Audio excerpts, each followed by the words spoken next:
Voici comment se présente l'aspect végétatif des plantes dans la province de Wadi Fira.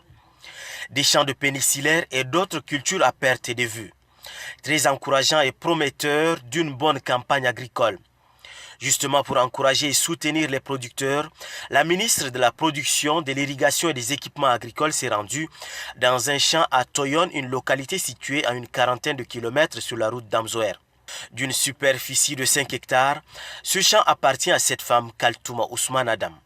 Seule, avec ses enfants, elle dit avoir profité de la bonne pluviométrie de cette année pour étendre son champ qui n'était qu'auparavant de 2 hectares.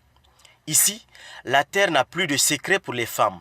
Le village compte plus de 20 groupements féminins. Pas d'ailleurs étonnant qu'elles soient identifiées à des puissants vecteurs de développement. J'avoue que c'est une joie et une satisfaction de voir que ici à Wadi Awin, comme ça que ça s'appelle, que les femmes se soient investies. Et aujourd'hui, on a sur une grande étendue des champs de pénincillaires. Cela veut dire que les femmes constituent la force de production de ce pays, et en particulier dans cette région du Wadi Fira. Mais la précarité ambiante tend à limiter leurs efforts. La ministre a écouté attentivement les exploitantes agricoles et grainé les problèmes auxquels elles sont confrontées.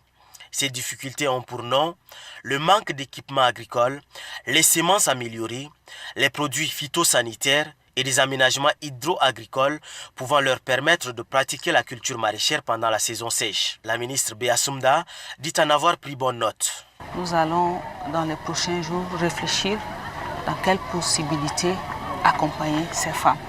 Mais d'ores et déjà, nous disons à l'ANADER, nous disons aux organisations non gouvernementales qui sont dans les régions de pouvoir davantage leur apporter le soutien. Ce soutien leur est nécessaire parce que l'agriculture requiert un investissement et la force physique qu'elles ont ne suffit pas.